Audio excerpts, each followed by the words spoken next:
Professor Raghavan, Yeah. we can start. Yeah.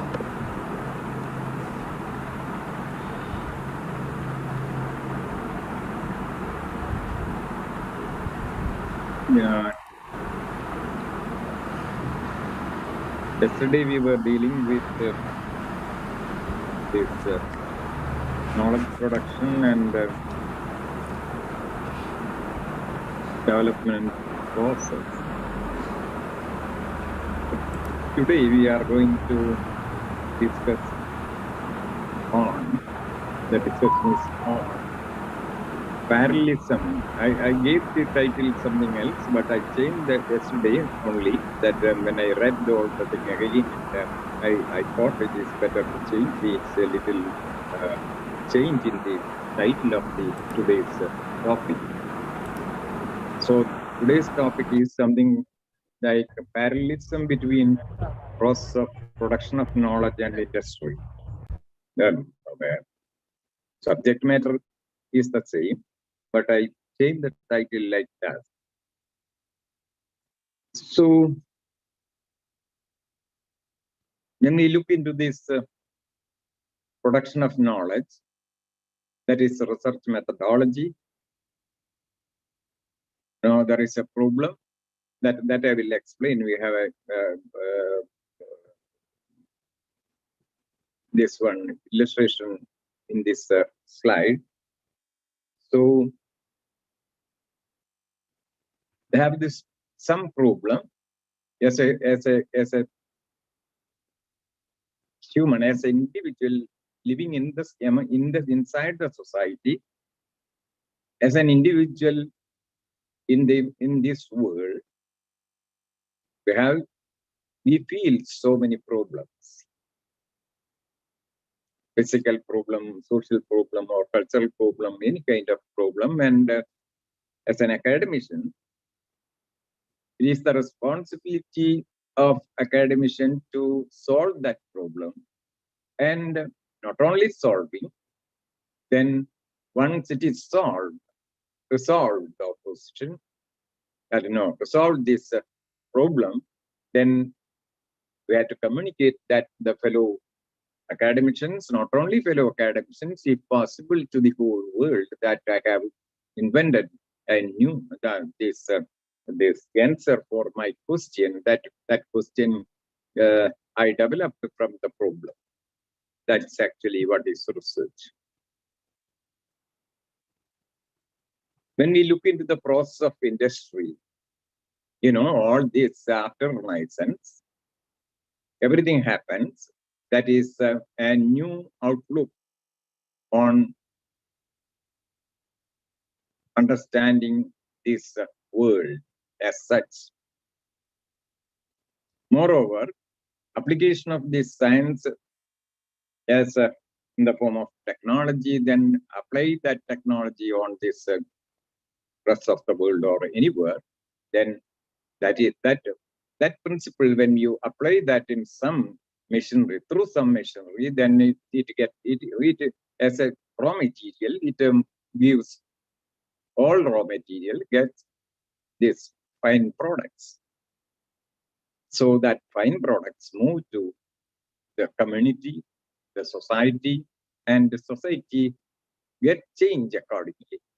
So that we used to call as development or cultural evolution or anything. So I think it is not accidental that when we look into these two process, that is the process of production of knowledge, that is from problem to presentation, and this process of industry that begins with in the same way with the problem actually, and that problem is solved by finding out some products, or that product may be something like material product, or this conceptual product also, like our system. So many systems that we create is also part of the this product. So that is happening. So now let us come to the slide, I think.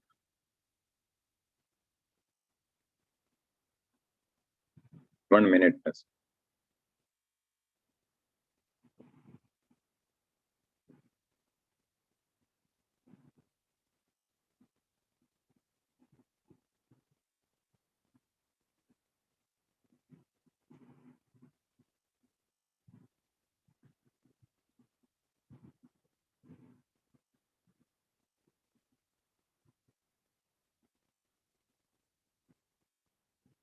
Yeah, it is visible.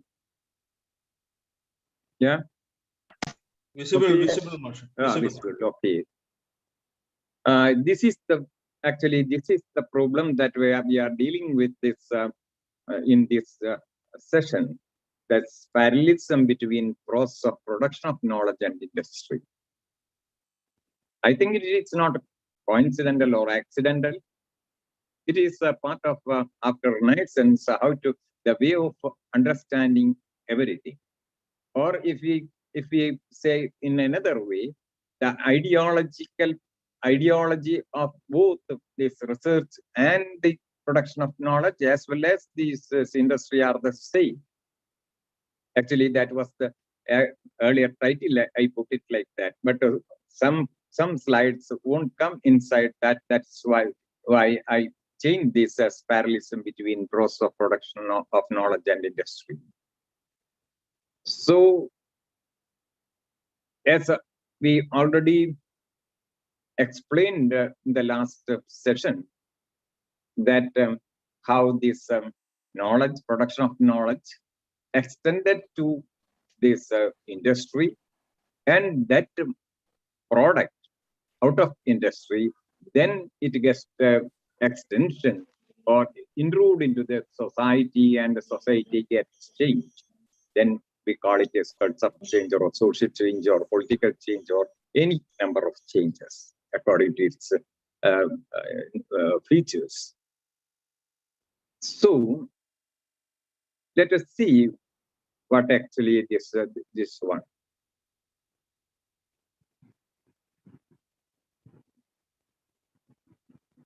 This production of knowledge. Research aims at the production of knowledge. What is the ultimate goal of any research? Is production of knowledge. That means we have diversity, we have diverse data, diverse reality outside. We perceive that diversity, and somehow we wanted to understand that different diversity and why that diversity come put together, and through generalization we understand something. So if I have a problem, then I wanted to prove and have solved that problem, and the way to solve that problem is research. As we are academicians, our problem is academic and then social or physical problem. We answer that problem as an academician. So our way is doing research, and we find out the basic principle of that. So research aims at production of knowledge. Any research, it is a production of knowledge, produces knowledge. It is abstract also. From concrete to reality, we get this thing, an abstract form, transformation that already in the next this one bullet. Means of production of knowledge is research methodology. What is research methodology? Research methodology is that if you have a problem and you wanted to solve that problem, then how you are going to solve that problem? The way we solve that problem, as far as researchers are concerned, academicians are concerned, the means of this research, means of knowledge, production of knowledge is a research methodology. Through the methodology, different methodologies are there, and if methodology has so many segments, one after in a specific order, that will be come to that in the next slide, I think. So research methodology is the application of theory or concept on data. The method of applying that, application of the theory of concept on the data, is called research methodology as a process. Then that is why we are having so many kinds of research method. Maybe so many kinds of. You have induction method, deductive method, and so many descriptive method and comparative method, and so many methods the researchers use to make use of. So methodology is the application of theory. What we are doing in research, we are trying, now we are applying some theory. Theory means two kinds of theories are there. One is theory already established by earlier scholars since I think maybe centuries back. Usually we start with Socrates. And that kind of theory, so many theory. In Indian context, we have Rasa theory, Vakrokti theory is there. So many theories are there in literary criticism. And we take a particular this data that is a literature, and we apply, if we wanted to find out our problem is something related to the Rasa theory, it's related to Rasa, then that problem can be solved only by applying the Rasa theory. Then only you get that. So the Rasa theory, and Rasa theory belongs to so many concepts also. Those concepts and theory you apply on any literature, any literature, creative literature, then you get the answer that Rasa, this is the Rasa is in this particular literature part, this Rasa plays like this. That is the thing. If it is a science, also the same thing. But the thing is that earlier so many scholars found out so many theories. Out of that, according to your problem and according to your data, you select few theories or one theory and apply that theory on your data, and you get a result. Another approach is that if your data is unique by itself, you are not able to analyze or interpret that data with the support, not with the support of these earlier scholars, then no other way. You had to find out your own theory out of the data you already got it, already with you. From the data, I don't want to use the technical terms, what kind of research or other things. So inside the data, you can find out your own theory and your own concept and explain that in that way also, that is also possible. So application of theory may be an outside theory already established by earlier scholars, or you can develop your own theory out of your own data and try to interpret that data in such a way that also possible. In the case of concept, also the same thing. If that, for example, Prof, during his work on morphology of the cocktail, he wanted to find out this what you call unit, functional unit of that particular tail genre, that is casting, and he applied the concept of trait or function, so many things, function, as well as that came from another area of research, that is botany. From botany, he borrowed this theory or concept of this morphology. Morphology has its own meaning. It is then he borrowed that theory from botany and applied that principle on the data, his own data, that is literature, that is folk tale, that is fairy tale.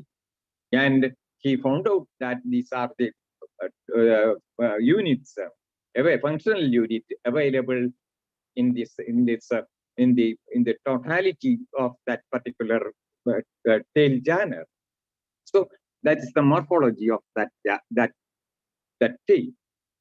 So morphology, when we talk, he was telling that I am borrowed from botany. So now usually we used to think about morphology in linguistics, but it is not like that. So we can apply theory and concept and other things. Then you see, data is either physical reality in nature or culture, abstract reality in the life of the people. So data may be anything. You know, in a broad classification, you get two types of data. Data means you have to define data also. What is data? Data is the material that you are going to analyze with the support of this theories and concepts to solve your problem. You have your own data. So each research has its own data. And you had to define what is my data in the beginning itself by himself. And after that, he is going to the field or going to the library and get all these data and put together and analyzing that the principles, so many principles. Actually, Prop did this analysis, not interpretation, only analysis. Analyzed the folk tales, this folk tale, and found out the functional unit of that particular. It's a generalization, actually. It's not a theory as such. Prop never argued or never claimed that it is a theory. He used to say that it is theory because later, so many people in different cultures, the same fairy tales. It's a kind of fairy. Casti is a kind of fairy tale, and that fairy tale is available in with little difference in regional variations everywhere in Europe and not in India actually, and applied this theory by different scholars, and they also found out that what the generalization invented by Prop is correct. So when it is approved by universally that his generalization is true in different time and space, so then it becomes a theory. So that is why now we call it as Propian theory. So he never told like that it's a theory that I am forwarding. But we later scholars worked on that and proved that it is a universal truth. Then it becomes this theory. So as far as data is, so data is something on which now you have a problem and you have to solve that problem. For that, you have to bring your own data, collect your own data, not only collecting data, and analysis can be done on data by application of theory and concept. So it may be physical data, concrete one. It may be nature or culture, because here nature is there, culture is there. According to your problem, it is already decided by the researcher that when you talk about a topic, the topic itself say that your problem is this and your data is this and like that. So if data can be nature. If it is part of nature, then we call it as science. If it is something related to culture, then we call it as social science of humanities. And it will be a concrete matter like that. In physics or in the chemistry or in botany or any science, it is physical data. So abstract data also is, when we talk about culture also artifacts are there. Still, if you want to do research on the matrilineal system that is available in, or matrilocal system that is available in Kerala and in Manipur area also, then it is something abstract. You can't touch that. It is intangible. What is that system? You can explain that system, but you can't bring that, you can't touch or they can't see. So it is intangible. That is why now intangible, and we lose our this nomenclature, and we used to say that it is intangible. Folklore is intangible culture. So abstract also can be abstract reality. It's a reality. Even though a kinship father, or not father, in Malayalam it is Achan. It's a concept. It's an abstract. We can see so many fathers, but it is the father as such. You know, a father means a particular person, but he belongs to another group also. He is the son of another, this one. He is the husband of somebody, and he has so many roles, and that is why you can't find out. You can find out that what is each and every second when your perception is getting difference, reality also getting difference.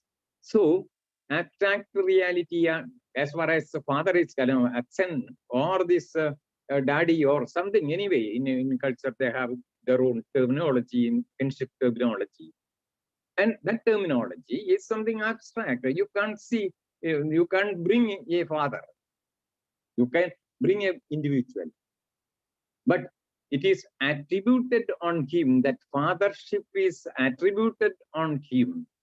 That is why this attributed reality is a conceptual reality, and that is the problem with the research. So you can have two kinds of this data. That is, one is abstract and the other one is concrete. Then production of knowledge is transformation of reality in a specific order to another conceptual order. That is, what is research actually? What is knowledge? Production of knowledge or knowledge. What we are doing actually, it is something transformation of reality, available reality, that reality also in diverse reality, in a specific. It has an order in a specific order in the given settings. That is in the life of the people. It is the culture in the life of the people. It has its own in one order, and it has so many units, and that unit is organized in such a way that this hierarchical order or so many any kind of order that it's having. But according to our problem, we had to rearrange that one, that is called analysis. And why that, if you ask the question why, how, what, like this question tag on that, then you are interpreting that particular data. So production of knowledge is transformation. It is only one reality. That reality may be concrete or abstract, and it has a particular order in the given world. And in the process of the production of knowledge, what we are doing is that we transform that order into another order, that is the knowledge order. That order is called the knowledge. So you don't get a, again, I am coming, that is the better example when I am coming to this Propian theory. You see this when he found out this functional unit. He collected so many, he took so many, this one, scarcity tails, and found out that there is an order. That order, a morphological order for that functional units. So that happens, that we are finding out actually. Let us see the next one. Now you see the research process. Because I'm talking all these things, you may be thinking that's why it is nothing to do with the folklore. But folklore also is basically an academic subject, and the knowledge production that we are doing, actually doing in this part of discipline. We have to, if you want to understand that, we have to have a clear-cut knowledge. What is knowledge?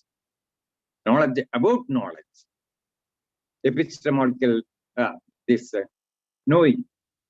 So research process is like this. You see, there is a researcher. The moment when you have a problem and you wanted to solve that problem in an academic way, you have the problem and you have to solve that problem academically, not physically, academically, then you become, hereafter you will be called as researcher. You are the subject of the process. You are the subject, you decide everything. Because it is an experience that you are having, that problem itself is an experience as he living in the society, living this world, he feels, that means it is his experience that there is a problem. Then that moment he becomes researcher or subject of the process of production of knowledge. Then whatever action hereafter, it is decided by this individual as a subject of the research. He is the subject of the research. Subject means not the subject matter. Subject of the researcher in the for any action, there should be with grammar also, that is you can understand in grammar also. Who is a subject? Subject is the particular person who does the action. That is subject. Here, our action is research. And who does that action? That person is called researcher. Actually, he is having some problem. That problem, then by the existing knowledge that he has on that particular related subject, related to that particular problem, he wanted to make this some puts. I didn't put it in this one. The next step between this problem and hypothesis, there is a one small step, that is the problem. Somehow you wanted to, you have to make it a question tag. Why, what, like that, what is the question? How to understand this one? Then you have to ask them questions that only you get the answer. Problem as such as no answer. Problem, the first step of research is that if you have a problem, you have to transform that problem into question tags, respective question tag of that particular problem.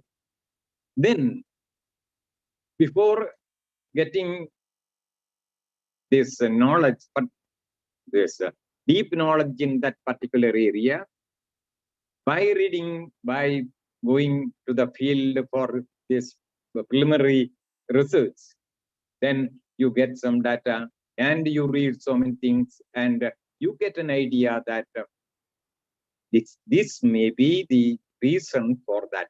This may be the answer for that, for my questions. That is called hypothesis in science and social sciences. And in humanities, it is we don't have any hypothesis as such, but we put that as objectives of the research. We used to say that objectives of the research. So hypothesis is not a must. Hypothesis is a must as far as science is concerned. At certain extent in social science also, but in humanities, you don't have that. You always talk about objectives. Then, according to that hypothesis, then it is your responsibility, researchers' responsibility is that to prove, either prove or disprove your hypothesis. You have that right. But usually, generally, nobody wanted to prove that your own hypothesis is wrong. Actually, if that happens, that is the real, true research. The other one, you are manipulating to get, manipulating everything to prove that this hypothesis is right. But if you have the courage and you have a true researcher, sometimes if data says that your hypothesis is wrong, then as a researcher, you should have that courage that whatever that I proposed as hypothesis is not right. So I am going back. So I had to make some other hypothesis. So that is the way that hypothesis is restructured or reproduced by the researcher. That is possible. No, I don't understand, because sometimes if you prove that your hypothesis is wrong, then I think as a joke I can say that he has to get 2 PhDs, because such as true research that he has done, that needs courage, academic honesty. That is another thing, ethics and other things I don't want to. Then next process is data collection. You have to go to the data, primary source and secondary source, and so many sources are that you have, and you collect data from field. If it is a field science, you have to collect data from the field, as well as for analysis. That basic data is primary data is from the field. Then secondary data for the analysis and interpretation, you need the help of the earlier scholars and their theories and their concept. For that, you have to approach so many books, earlier scholars' works. So that is called secondary data. So once it is collected, that data, then the next step is analysis. Analysis is nothing but categorization of data. I don't know, when I read so many these research books on research methodology, our authors have serious some misunderstanding that analysis and interpretation are the same. It is not like that. Analysis is something else and interpretation is something else. It is analysis. Only after the analysis you can go for an interpretation of the data. So that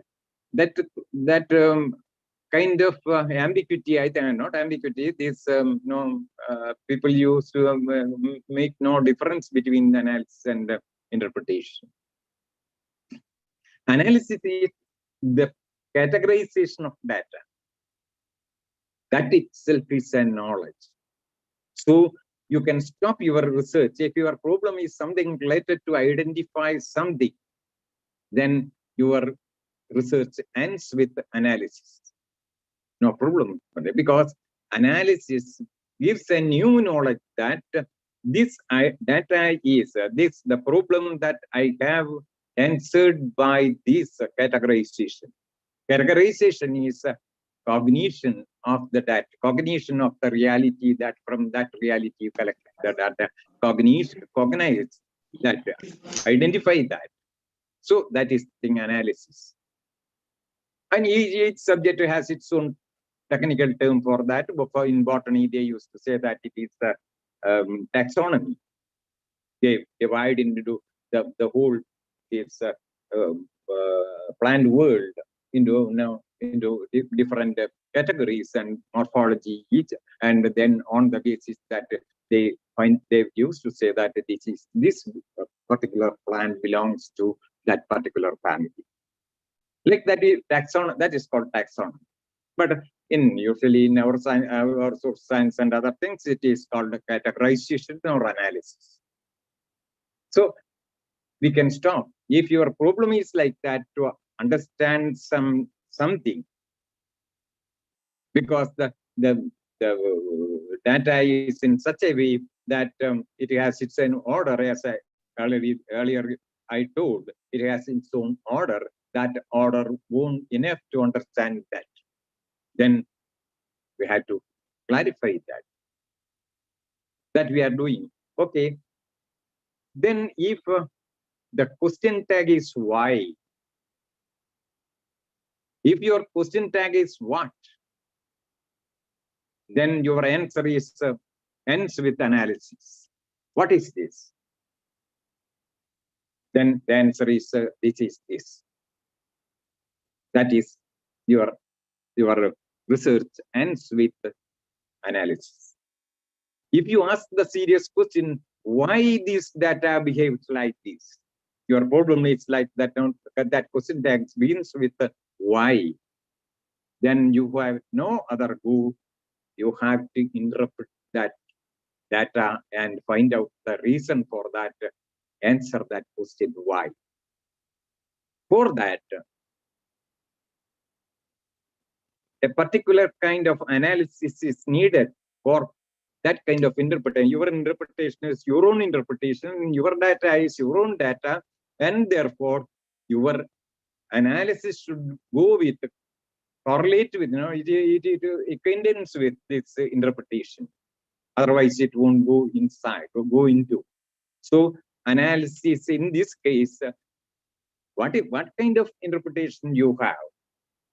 Your research demands, your hypothesis demands, or your problem demands. Accordingly, you have to analyze the data. There is no systematic analysis as such. Analysis is something go with the interpretation. So that is interpretation. If the question is how, then sometimes this is action. What action you are going to, you wanted to find out from this, how? That question also can be answered. So that happens. Then the next one is hypothesis becomes thesis, or objectives is answered. No, objectives is put forward that fulfill the objective. That is in the case of hypothesis. If there is a hypothesis in a research process, then your this actual research ends with the thesis. Then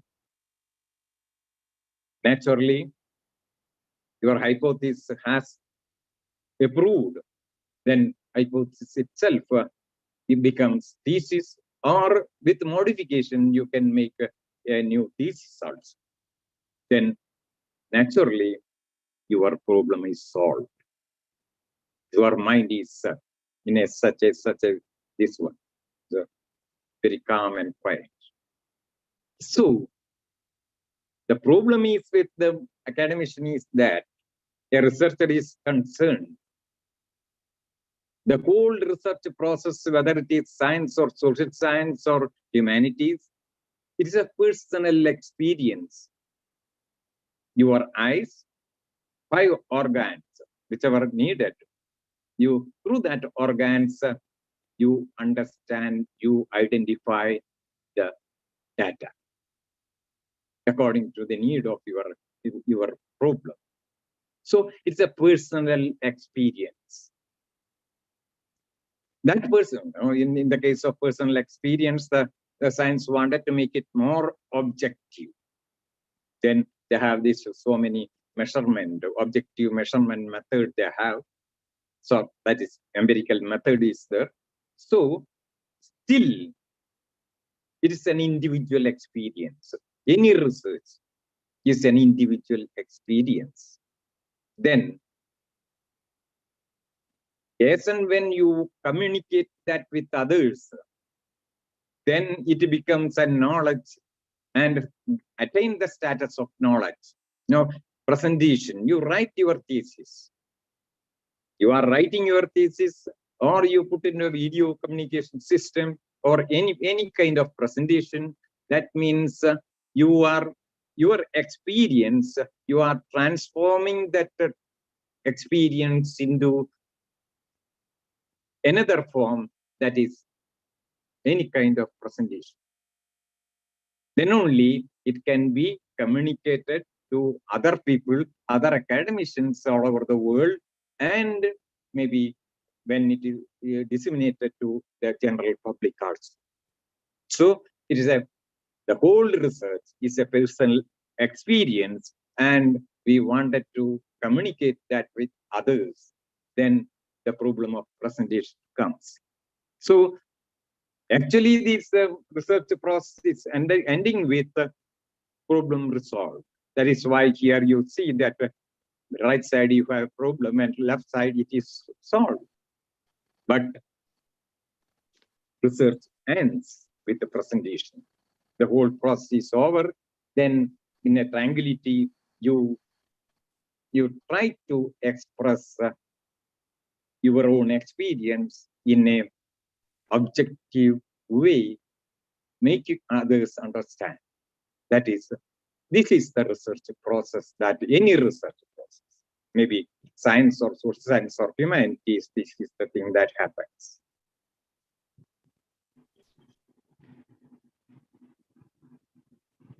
Methodology adopted for production of knowledge.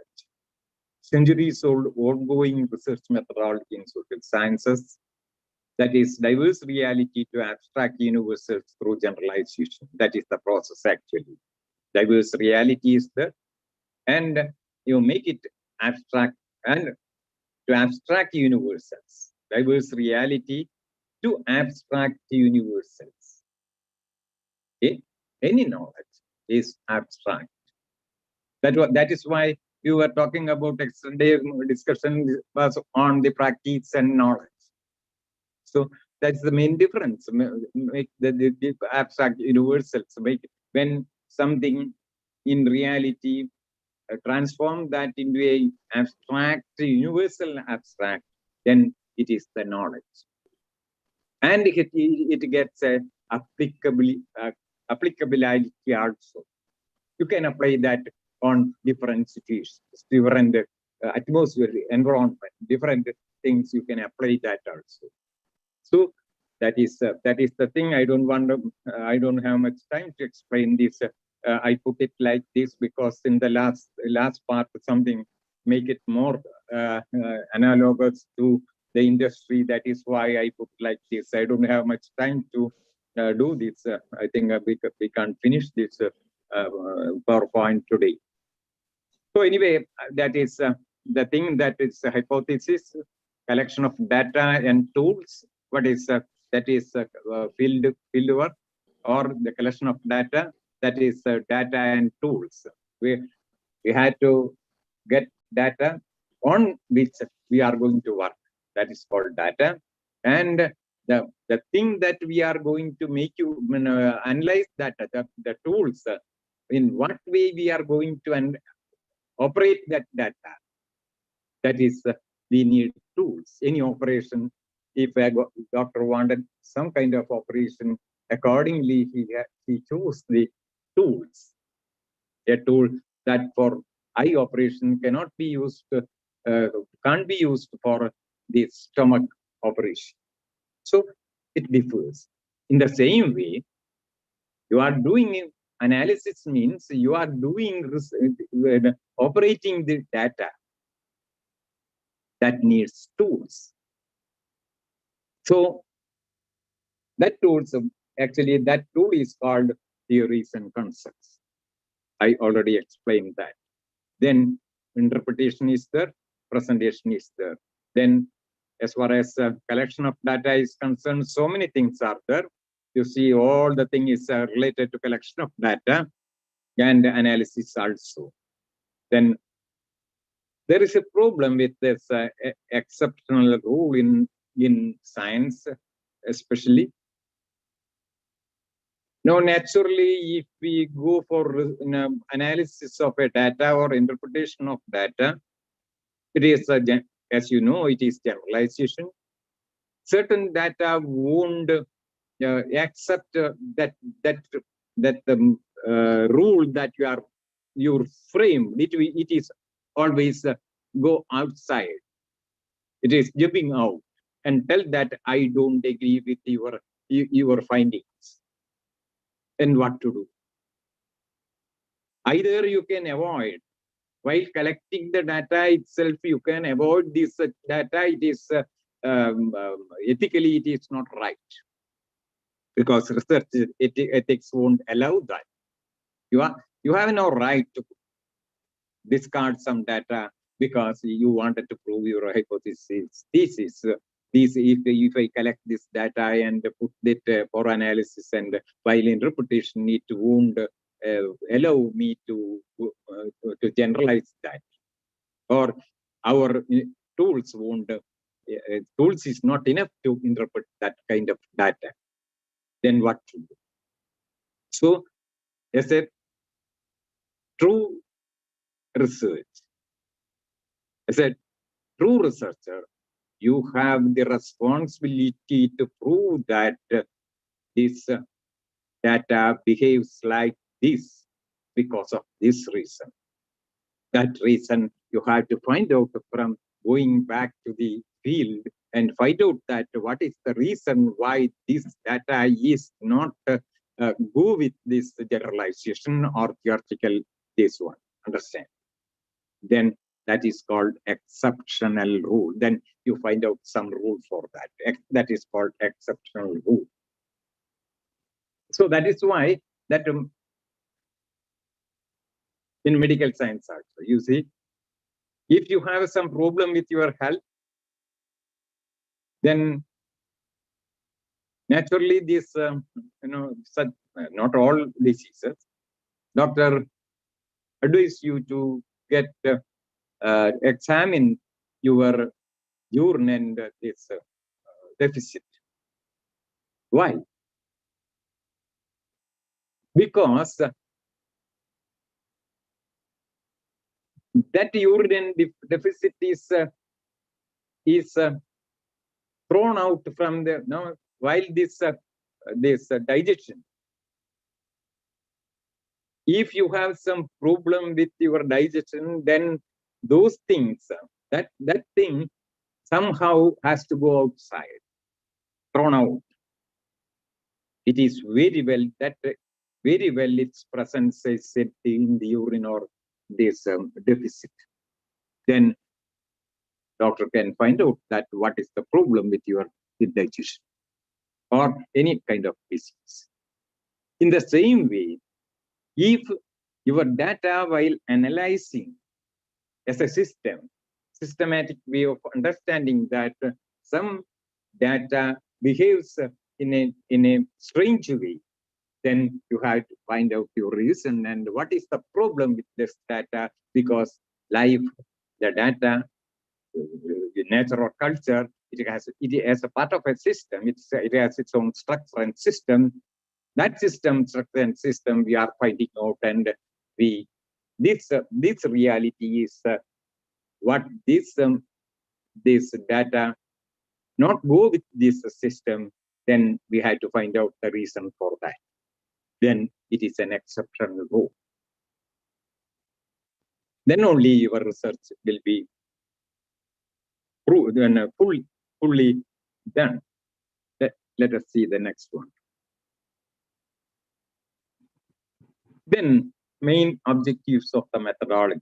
So what we are doing means after the hypothesis, actually we start our methodology. Not a methodology there only. It starts with program. So then it has its own way that how you can arrive at this problems. So resolve the problem resolved. So why? What is the objective of the methodology? To find out the universals from diverse reality as far as science is concerned.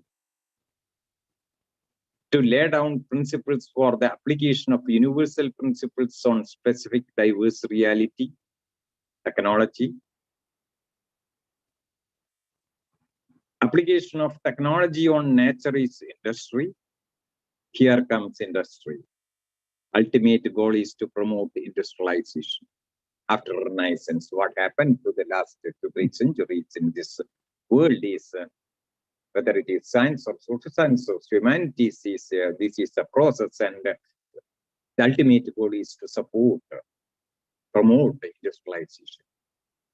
So when we talk about Renaissance, and after that the modern world, modernity and modern world, this is very important. Industrialization is the backbone of all these things. Then this industrialization, behind that industry is there, and we have to, without considering that, we don't understand exactly what is the problem that we are facing. So the first one here is to find out the universals from diverse reality. That is the science or social science also. Science in general, we can say whether it is science or social science, what find out the universals from diverse reality. That is why method, any method that you take, any research method, the thing that happens in that research methodology is that the whole research method aims at generalization. Generalization means somehow you have to this what you call sublimate this diversity into a single reality, conceptual reality that is happening in science and social science. So that is actually denial that will come later, denial of the reality, any knowledge production. To lay down principles for the application of universal principles on specific diverse reality is called technology. Why I am telling all these things is that we are going to deal with folklore, and folklore is the life of the people, folk life. Whatever happens in science and social science and industry and everything, it affects by and large the life of the people. Or as a folklore, we say that it is the lore of the people, folklore. So that is why to understand what happens to the folklore, we have to understand what is actually the knowledge production. Now, everything that we are doing in folklore, we are trying to understand that folklore. That understanding itself is knowledge. How to understand? Why to understand? These such problems are there. So then this this one bullet you see, to lay down principles. What is technology then? Lay down principles. That means through generalization, we reach some principle for the application of universal principles on specific diverse reality. But actually, this that is the thing that it is something very jovial. You see, what we are doing is actually as research is something like, there is diverse reality, whether it is nature or culture or anything, that from that diverse reality, we reject that diversity and reach us some through generalization, make it one. Thereafter, no diversity in our before us. Then the application of this universal principle, the rules and regulations behind the reality, the reality, this diverse reality, that is principles. That principle, take that principle and apply that principle on each and every diverse reality. That is called application of science, application of social science, application of universal principles on diverse reality. That may be in the case of science, it is application of application science means technology is that the diverse universe. Reality is that you can apply that to this principle on respective diverse reality available in this nature.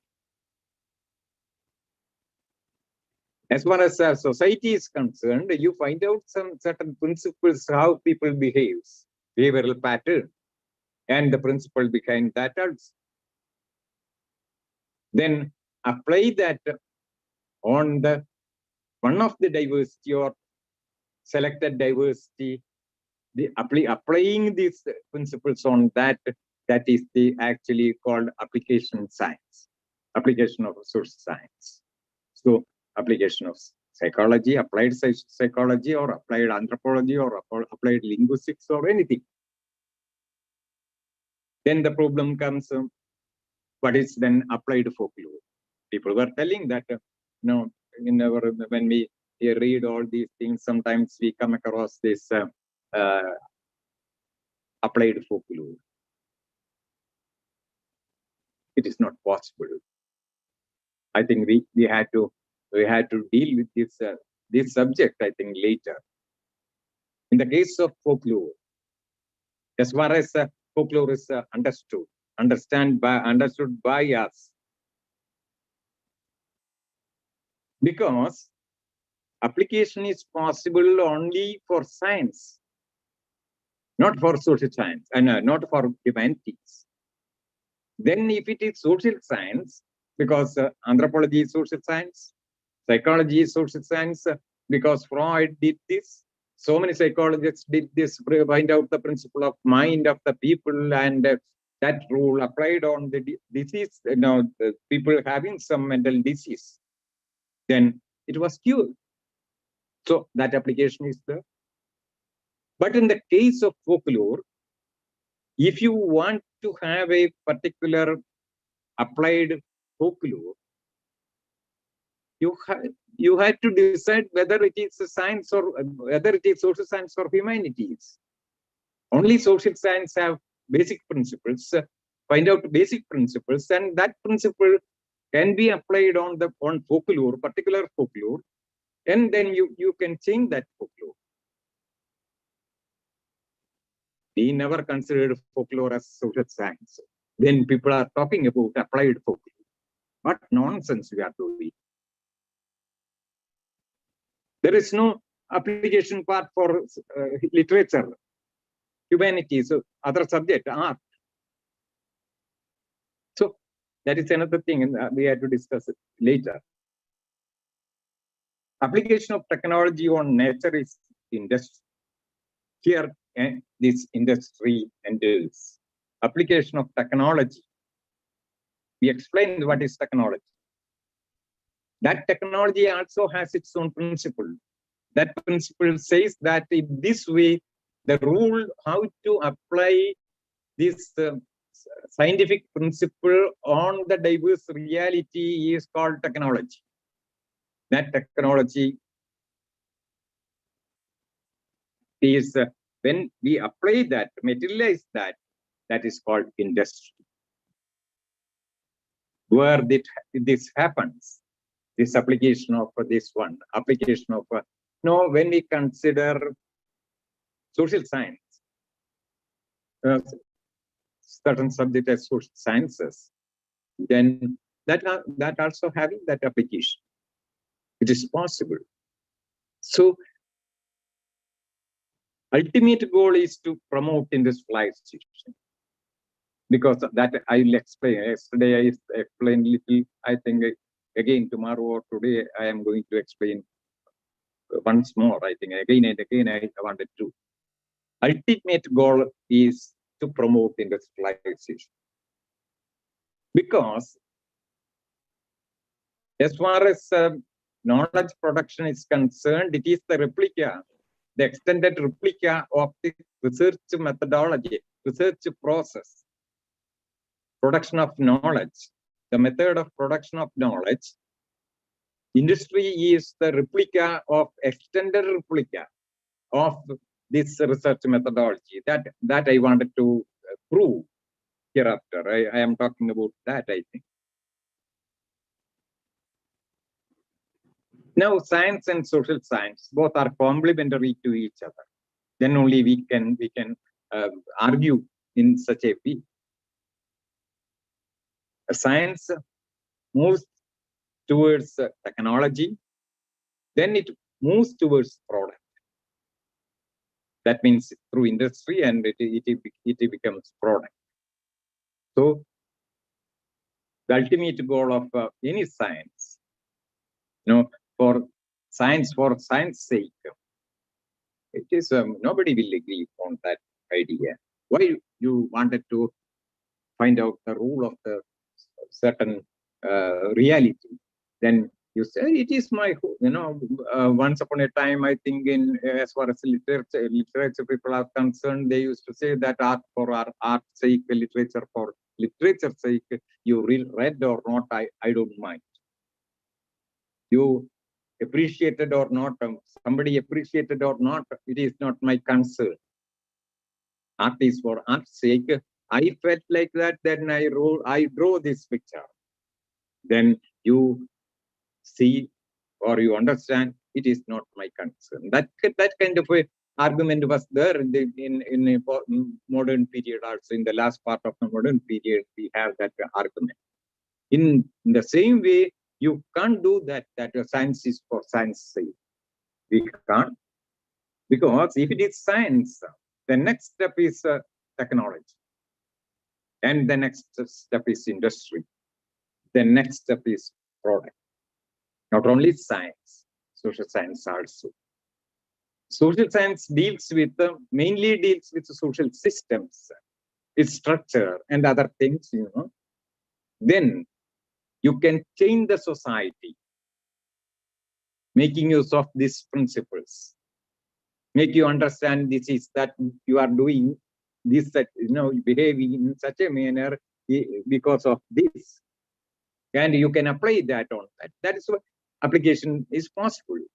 So social science also it's possible. So the problem is that both are complementary to each other. Science is not completely unique by itself. Social science without social science support and this existence, it is coexisting. Both science and social science always coexisting, then only it can change this world. Otherwise, science, even though technology is there, then no use. Technology becomes industry, and from industry, these products are released. Then if the society is nothing to do with society, then that product is valueless. Then it has a social action. That social action is part of the social science. The social science deals with the system, that how do the society react on different situations, cultural situation or any situation. If a new product enter into the life of a particular community, that community has its own culture and it has its own rules and regulations, then naturally it object the entrance of a new commodity, a new product. Then the responsibility of a social scientist is that to make them understand, make them believe that, or make them or experience the make them experience this product and say that it is good for you. You have to consume that. Without the help of the social science, no product get the status of commodity. That is the problem that I think we have to deal that later.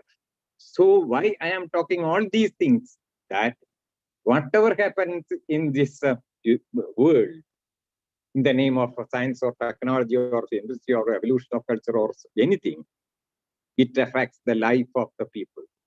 That the main subject, the subject matter of folklore.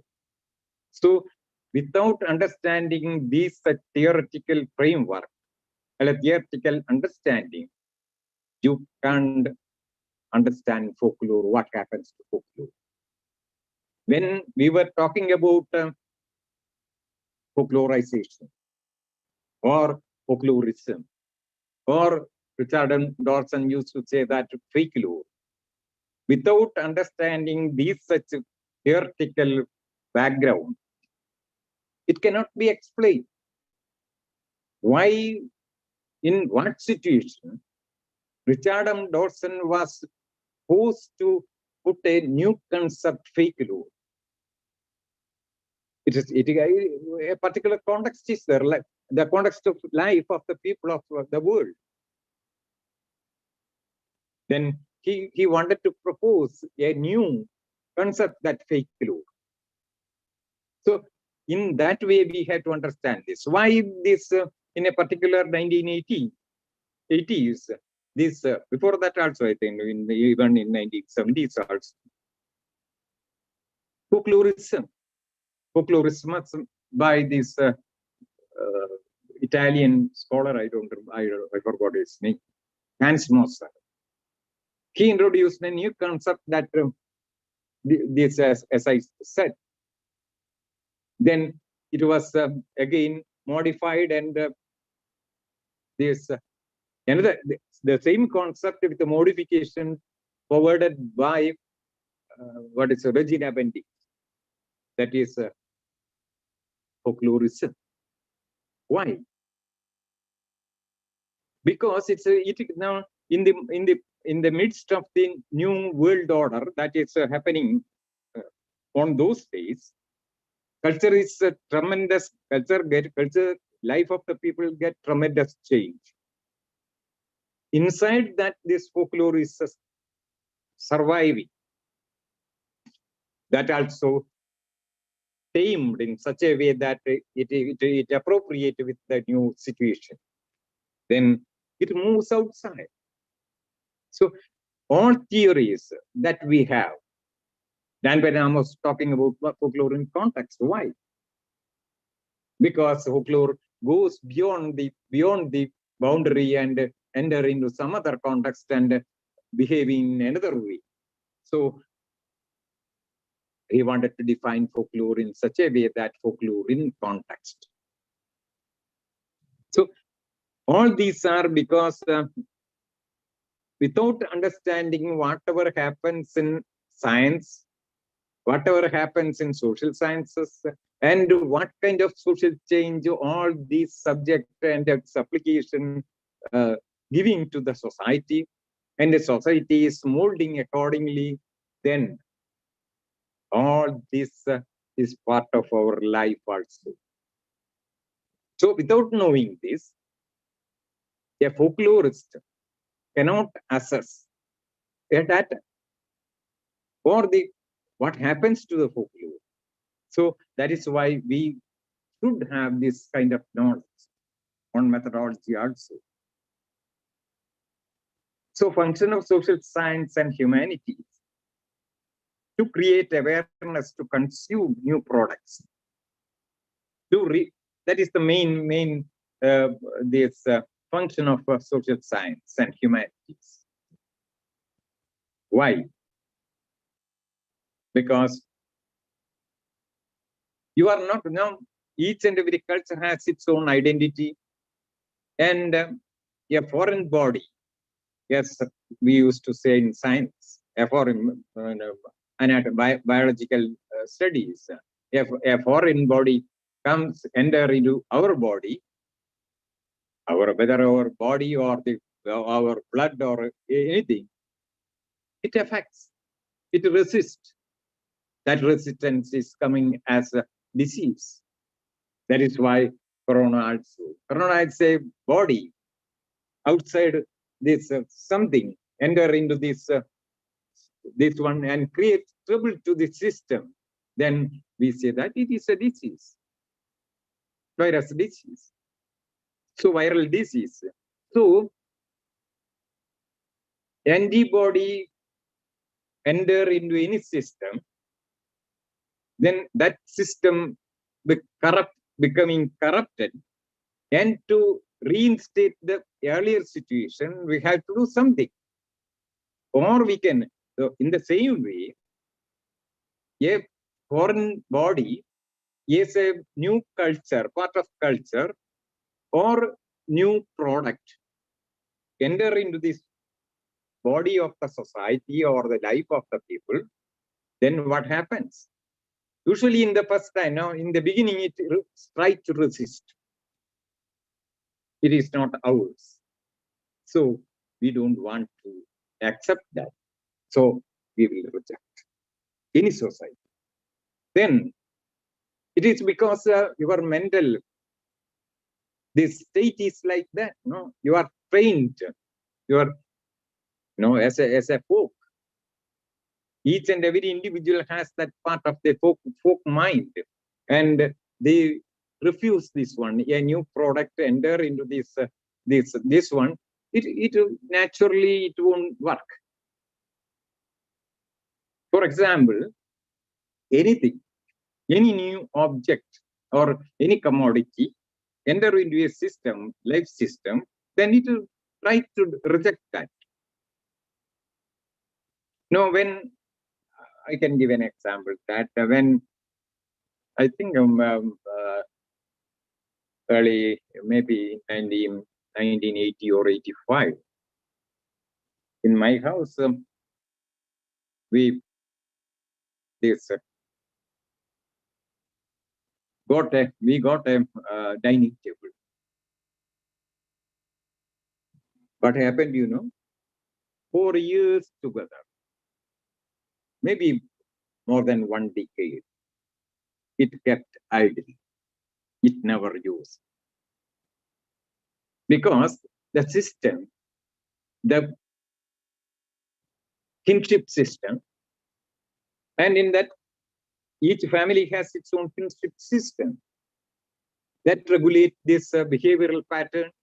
It regulates this dining, this how to prepare, what to prepare, and how to eat, who has to eat first, and who has to eat last, and like that, so many things are. Who has to serve? These things are there. Due to some other change happened in the society, this modernity, the last part of the modernity, before that also in Western countries, this all individuals in a family are equal. So they can eat together. Why not? That kind of idea enter into the society, but the traditional kinship system won't allow that product to work inside the house. That happens. So it is the duty of so if a new product come out an industry and it moves, enter into diffuse, disseminate into the life of the people, intrude into the life of the people, and if some kind of resistance is there to eradicate, to make it that if they resist, then slowly that resistance can be silenced by the social science, by creating so many studies, so many knowledge, creation of knowledge. That knowledge disseminate among the society, and that society slowly understand, slowly accept these kind of articles, these industry articles. That is the duty of the function of the social science as such, and humanities also in the case of appreciation. What to appreciate, how to appreciate. So that also in the case of humanities also. To reorganize the society to cope up with the new world order. In the last part of this, now it is 22nd century, and in the end of the quarter of this century, we are living the new world order. To cope up with, somehow, we had to cope up with this world order. For example, what this postmodern thought in nutshell? There are some part of the super postmodern thought. It's not we can't generalize that, but still, the whole postmodern thought is pushed into this air because it is for the easy entrance of the globalization, for the new world order. So that is why this academic work and social reality and cultural movement, everything is related, political movement, everything is related. Now, so far, I think this time is, what is time now? Yeah, 8:21. We can't finish this, okay? Shall we? I think we can't finish this and this one. Now it is 8:21. Whether we go for discussion and we can have one half of the session we have vacant in, I think next day, I think 11th or 12th February. I think we have a little bit more time vacant, so we can finish. We can push this that towards this one. So ready or ready? Yeah. Now Yeah, it is. whether we had to go for No, this you question take or another. it is almost, No, Raghavan. If you want, I can show that how much we have. Yeah, you take Yeah, this one another is 10 here. minutes. This one is here, and this one is here, and this much, and this much, and this much. Okay, this much slides. We can't finish this anyway today. Yeah, ready? Your mic is not in proper way. Yeah, you not do one here, thing. not here. Hello. Sir, you can take another 5 to 6 minutes. Then I think let them continue the discussion. It's already 23 minutes to another 7 minutes. So you take another 7 minutes, sir, so that participants will react afterwards. Hello, Raghavan ji.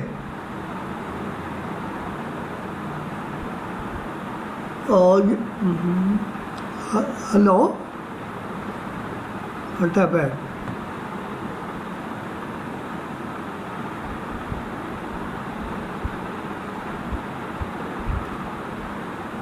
Hello, Raghavan ji.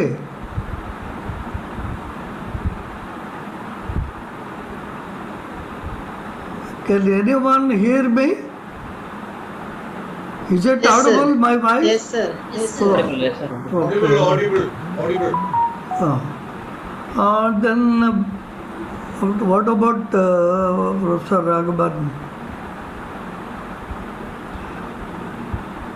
Okay. Okay. Sir Raghavanji, it seems there is some problem with this connection.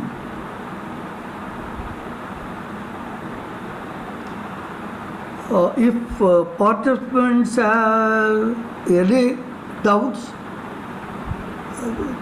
you be prepared for that, or you can write it in our chart.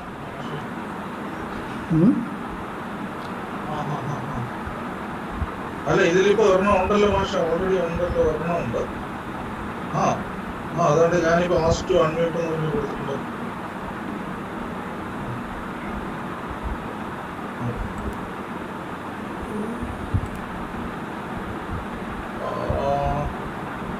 Hello, Raghavanji is not there.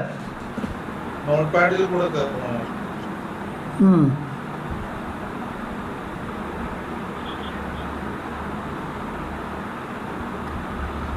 Audible, audible, audible. Audible. Islam?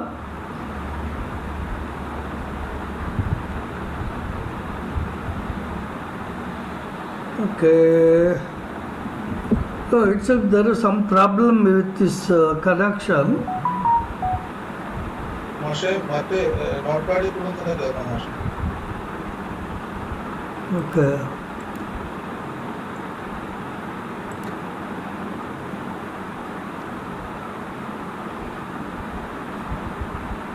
Yeah, now it is okay.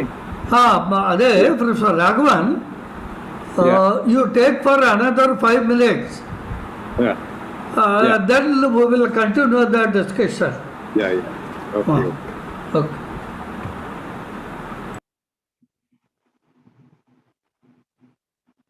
One minute.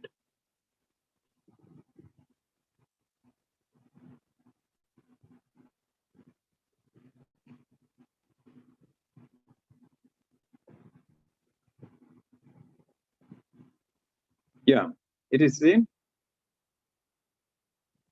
It's visible. Visible. Okay. 1 minute. I don't know where I stopped. Okay. Yeah. We stop up here, I think. So, method of production. Now one portion is over that I have been discussing about this production of knowledge in terms of this industry and social change and so many things. Now I am entering into this production in industry, method of production in industry. So we have dealt with this method of production of knowledge till this moment, and now we are entering into another area, that is method of production in industry. You see this diagram. Application of various forms of energy. You see that's a method of production. This raw material. What is an industry? Industry is nothing but there is raw material, and it enters into the particular industry, that is machinery. Then that industry means application of various forms of energy at different point and time. That is actually what is happening in any industry. You put this raw material in the industry, that is in the machinery, then application of various forms of energy. There are so many kinds of energy according to your raw material and according to your final aim, objective to attain, that is the product, fine product, nature of the fine product. You apply various forms of energy. So various forms of energy. You have so many energy, that is electrical energy is there, light energy is there, sound energy is there, and so many energy. An industry is the application of various form of energy at different point of time at different volumes. That is an industry. Then what happens to that raw material?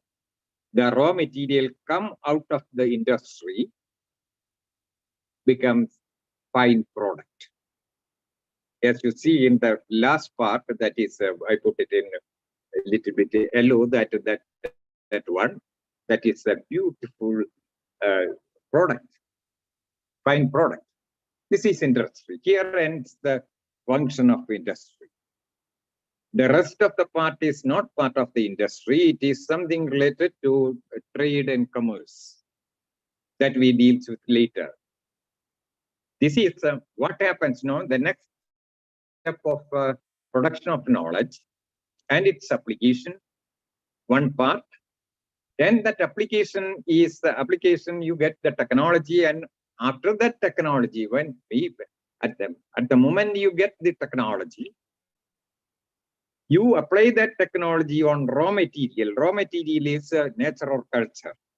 As far as science is concerned, it is raw material is nature. As far as social science is concerned, it is social systems, culture. That is in two ways, it is concrete or abstract, tangible or intangible culture. So that is the raw material for any industry, anything in knowledge system. But here, raw material is from this one. Raw material is from nature. That raw material enter in the industry, and it takes the shape of a fine product. So this is actually the second part of this change that happens. No, it's a continuous one. Then the third, the next step is that it moves this product that I will explain later. It moves to outside this, which is released from the industry. It goes outside and it moves, intrude into the society through market. So the next step is marketing and consumerism, and so many things are there. Who deals with that? Science has no rule. Those part, that is in my, when I was a student in pre-degree, this commerce, only one subject. That is fourth group for pre-degree. So that commerce has so many branches now.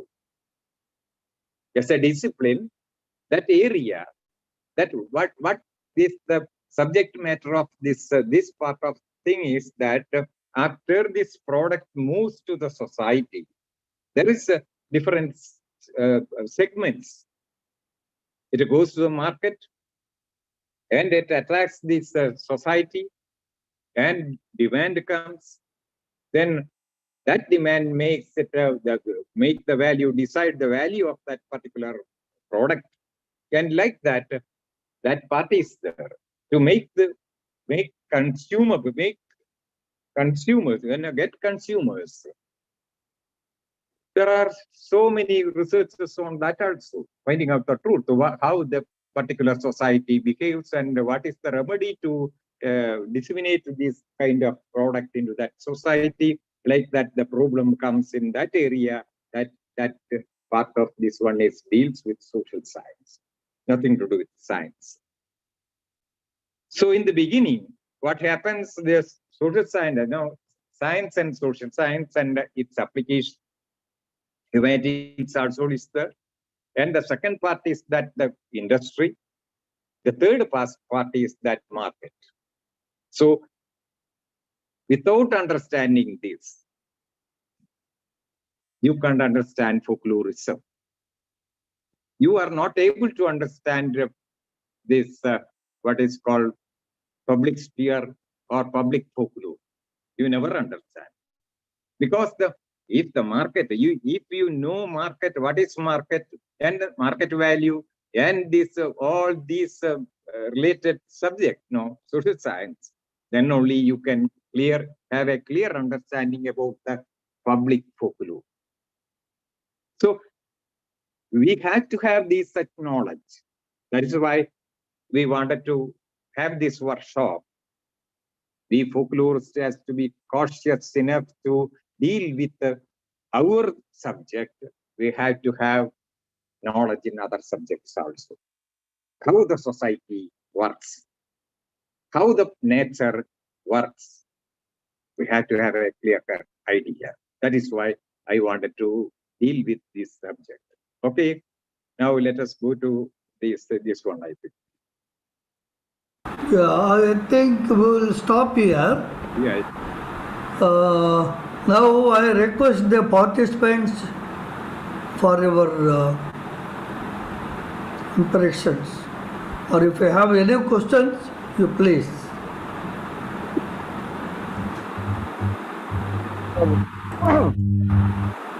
Yeah, I think Dr. Sujay Kumar J would like to ask one question. Sir, please open your. Yeah. Yeah. 1 minute. Professor Bernard sir have mentioned or differentiate between. Yeah, 1 minute. I am not hearing well. Don't know. And now. 1 minute. Am I audible, sir? Okay. Okay. Now it is. Okay. Okay. Yeah. Okay. The sound is not audible well, not clear. Okay. Now. Yeah. Oh. You have differentiated between analysis and interpretation. Actually, I want to know once again what are the basic differences between analysis and interpretation and explanation. Yeah. Yeah, sir. Yeah, don't mix this idea with explanation, because explanatory research, it's a kind of research that explanatory research only explanation comes. While talking about this one, we have these two things that, as you told, that is analysis and interpretation. That is a part of methodology. That is a part of this how to analyze and how to interpret the data. But what about you are talking about the explanation? That explanation is a kind of research is there when we divide this, there's a classification of research into different types. Then there is a particular research is called as explanatory research. Explain the phenomena. So that won't come in this context. So I am avoiding that one. That is another area. So as far as analysis is concerned, try to understand the data. That's all. No interpretation. Why? You never answer the question why. If your question tag according to your problem is what, then naturally you have to identify your data. And how you are going to identify your data, understand your data? That is some kind of categorization. So, for example, it is, I think better is science. No, if somebody wanted to have this identification of identifying a particular plant, usually they go for this, bring that plant, and they examine the root, then the stem, then it's outside that part, that bark, then that pith inside, and its leaves and its flowers, its this one, examining all these things and put together, then you know already there is a way how to identify a plant. You go, if a plant is having such and such these such features, then you can categorize that one in some way. So if you have so many plants with you, you can categorize that into different families, put into different families. That is categorization.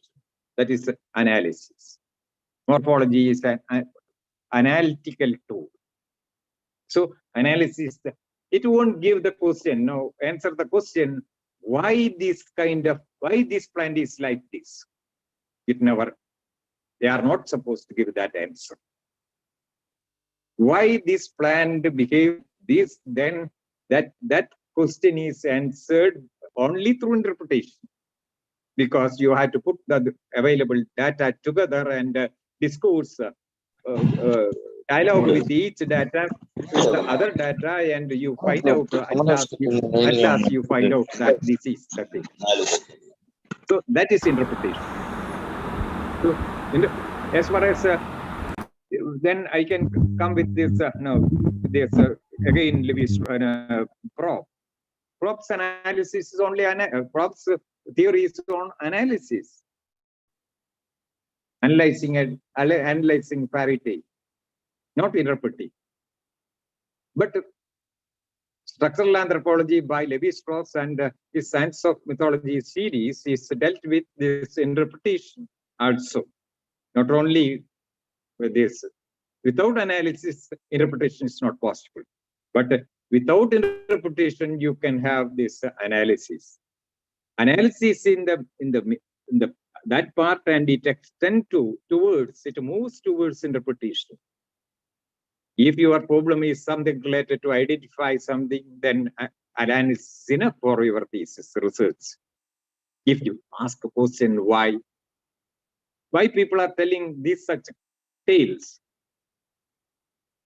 Prop never answered that question. Why fairy tale, that's Skarsky is different from other fairy tales? He never gave answer.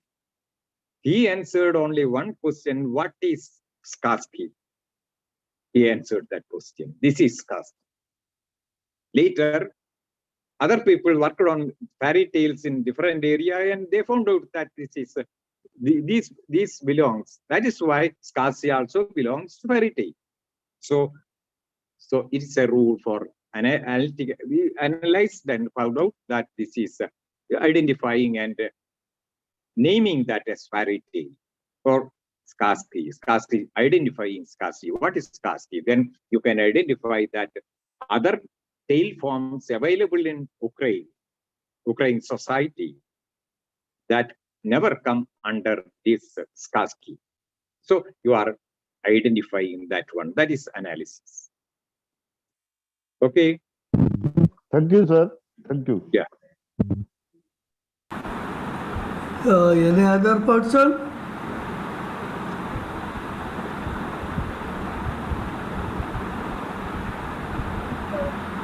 Yeah, Pooja. Okay. As you mentioned that Vladimir Prop's morphology of folk tales. Yeah, not audible. Not clear. Clarity is not there. I can. Yeah, repeat. Am I audible now, sir? Yeah. So, Audible, but in some problem with clarity. yeah, first, Anil Kumar, you please mute your one. Am I audible, sir? Yeah. Now audible. Sir, since you mentioned Vladimir Prop's morphology of folk tales, there somewhere he has also mentioned the syntagmatic model of folk tales. Yeah. So, sir, I just want to know how it functions in terms of folk tales and universal applicability, sir. Yeah. Universal applicability. You see, you have finished? Your question is finished? Yeah? Yes, sir. Not Yes, audible. sir. Now it is not audible. Yes, sir. Yeah, okay. Your question Yeah, is it's over. finished. Yeah? Yeah. Yes. Then Yes, sir. I can retort. So,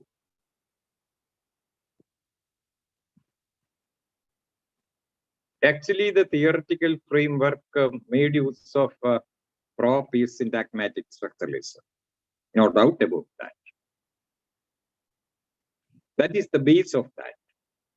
At the same time, he was trying to understand the components, this components, order of the components.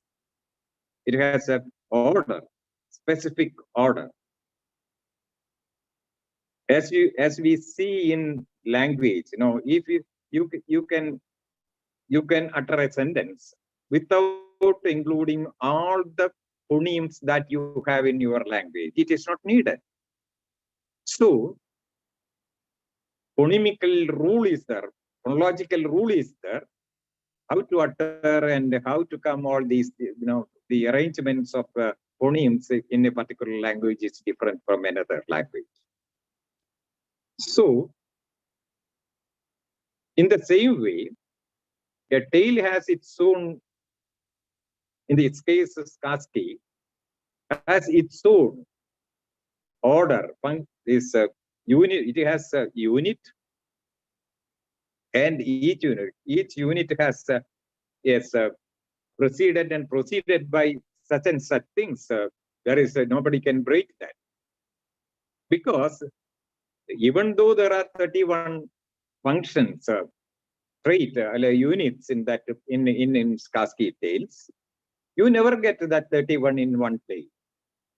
But 4 or 5 or 6 or 10 or 15 or 20 in different tales.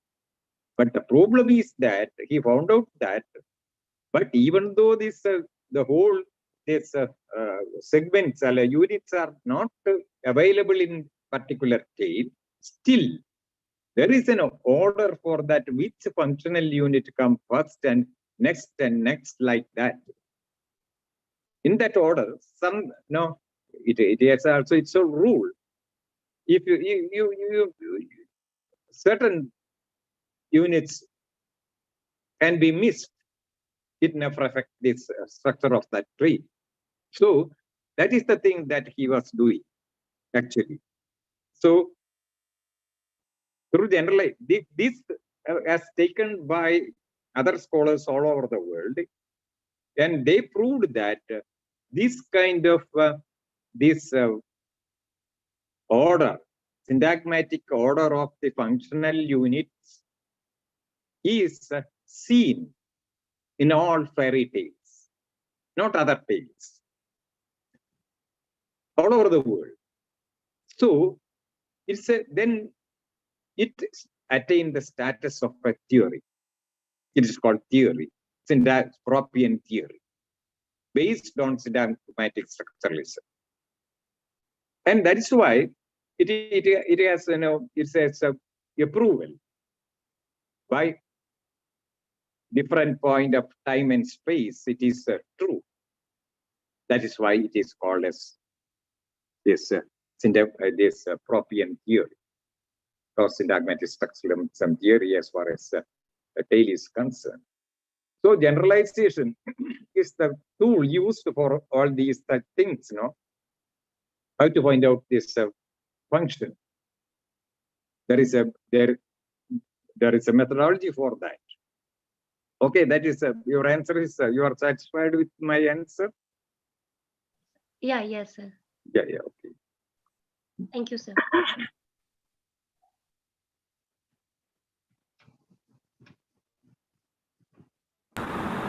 Okay, is there any other participant?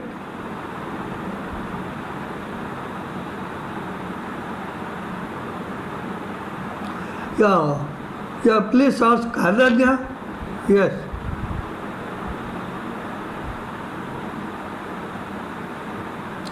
Hello, Ananya. You can ask. Yeah.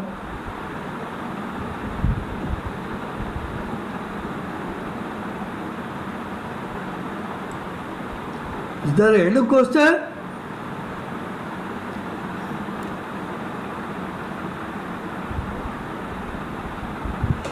Nadaman Reddy raised one question, sir. It is there in the chart.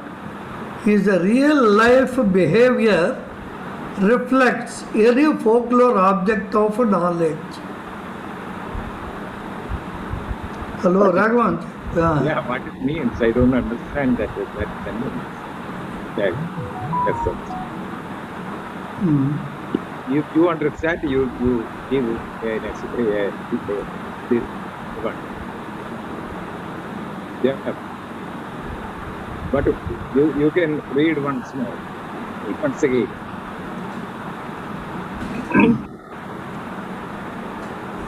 Ready? Okay. Read for me once more. Yeah. Shivakumar. Shivakumar Jay. Shivakumar. He's not Yes, sir. here. Yes, sir. Yeah, you please unmute Ananya.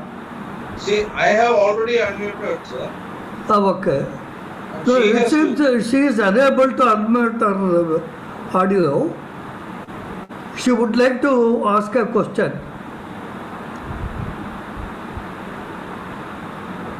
Just say Ananya.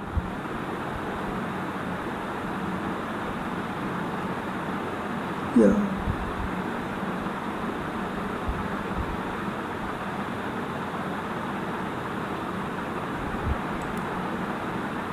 Okay, somebody else can ask. Okay. Yeah, Ananya, yes. Maybe there is some technical error. Ruchi Okay. Rana, something You can in put the chat your box. question in I the can't chat open box. here because in my notepad that Okay. Before that, is there any other question? One new message is there. Yeah, she is writing, and if there is anyone, you can raise your hand.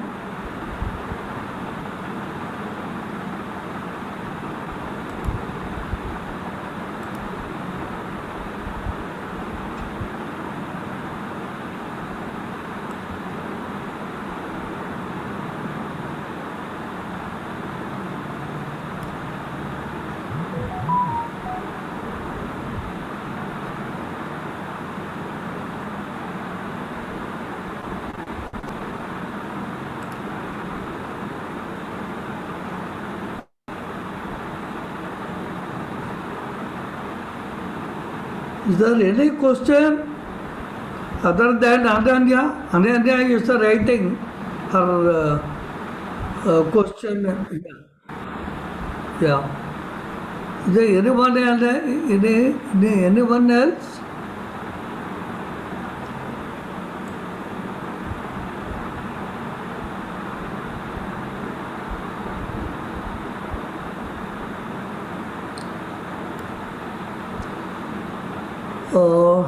So Raghavanji, she has written something in the chart. Can you go through it? no, I don't have the facility of Yeah. So or I will read that question. My question is, when a new culture or new product tries to intrude in a society initially, it is resisted. Then what is the process in between that it is a gradually accepted or transmitted? So that is our question. Yeah, okay. That was I am explaining all this in the last part of my deliberation. So that is why this culture is not a single layer. There are so many layers in culture, and each layer has its own implication with the other, this one, and it is associated with the other layer also. That is why I gave the example that the dining table in my own house, what happened to it. But after that, we are very well using that dining table after that, maybe in 1990. Now also I am using. How? Why? That is the question. Because our awareness about the reality, what happens outside, what is the, even the concept of development, even the concept of this civilization and all other things influence us, and we are supposed to accept that one. Slowly we accept some, in the case of some ideological change, for ideological change, it takes time. One fine morning, it won't be accepted. I can give a small example like this, for this, how it is accepted or so. In my own place, there is a landlord, and he has two tenants, not tenants, in the two houses, small houses, gave for rent, and for a long time. And when in 78, the Kerala government passed this Land Reform Act, and according to that, they are eligible to get 10 cents of land, and that in and around that household. In that case, I can give the example that how this acceptance and other things, it depends. And this government at that time, this left government, especially CPIM, the people of workers of the Communist Party, they went there and they measured the land, 10 cents of this one, and told them that hereafter it is yours, and you can get this coconut and other thing yields from that area, that particular this one, and this hereafter you don't want to give rent also. You know what happens in there are two tenants. Yes, and one fine morning, one of these tenants, these households owners, had not been seen. When inquired, they left in the early morning with their belongings by train, the nearby railway station. Nobody knows that where they had gone.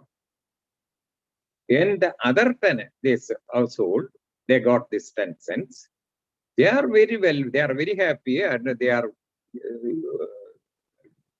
they possess that. Why did it happen? Because of this accepting this new the ideology works. In such a situation, in a particular situation, that house owner, he gave this shelter for that particular person. He doesn't want, he never understands, it is not mine. That was not mine. Then how can I take that? Because he was mercy to me when I had no place to in and dine.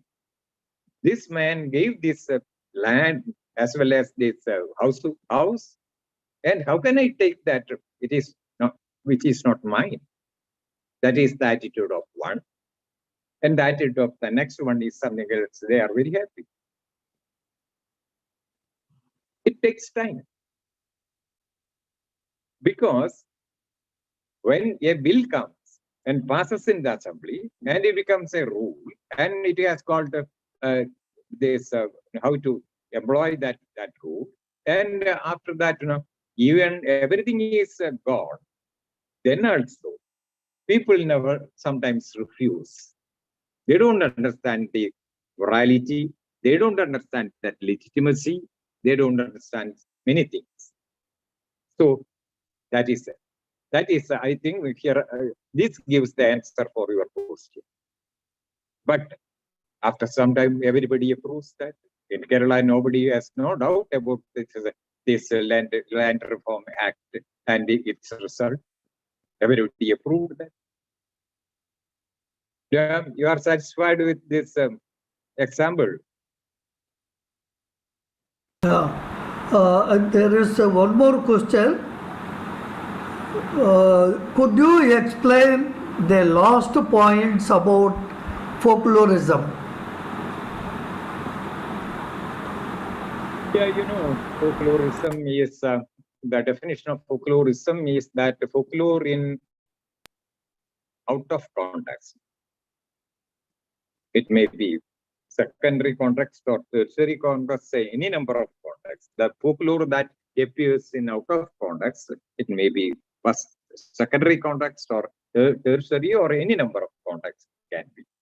Those kind of folklore is called as folklorism. When that kind of a idea, theoretical frame, a conceptual framework came in,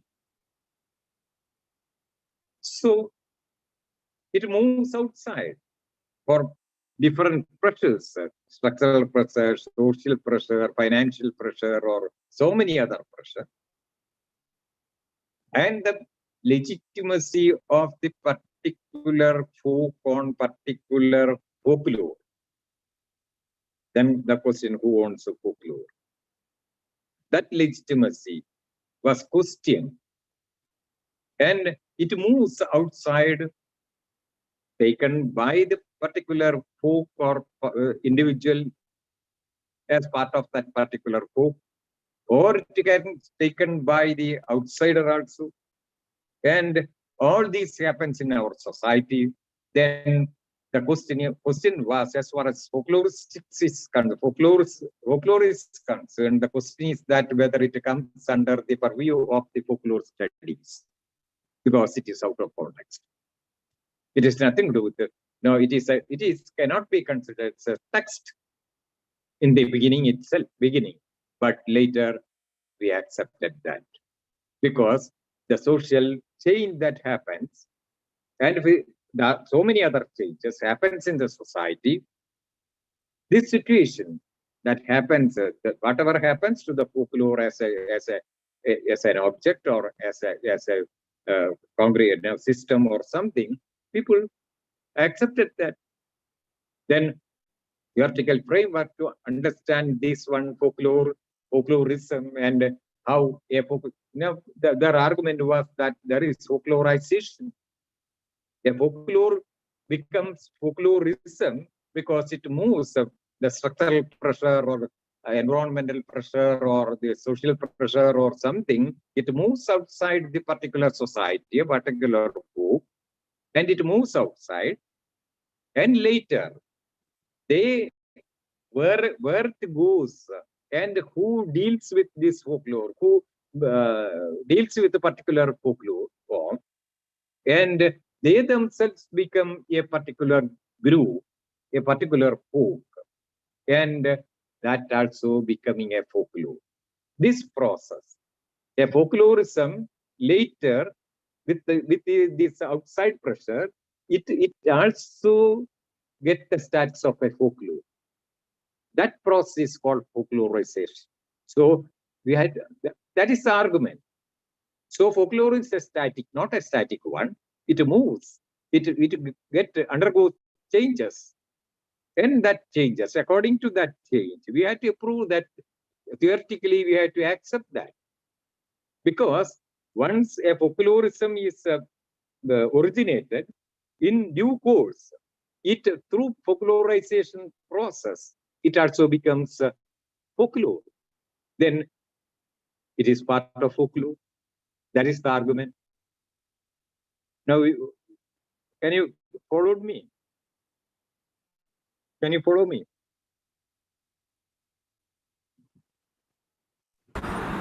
Is there any other question? Yeah. One interesting thing is that I was dealing with something theoretical thing, and when I gave some example from folklore, all the people are very interested to attracted with that folklore that I mentioned, and the questions are coming on that area, not the theoretical thing that I explained more than 1 hour. It is very strange. Why? Yeah, it's fine. It's already 9:05. We will conclude the session here. Tomorrow we will meet. Thank you. I request Professor Y.S. Sudhakar Reddy, Professor Chellaperimal, and Professor Maqbul Islam, Professor Raghavanji to rejoin for to discuss something for tomorrow's class. Yeah. Now, Shiv Kumar ji? Yeah, Huh? 1 minute, ready. Yes, sir. No, Is there? one announcement that yesterday I couldn't send this that PowerPoint to the participants. I think today night I will send both this the earlier one also. Yeah, we conclude this program right now. Yeah. So I request Shiv Kumar ji to conclude.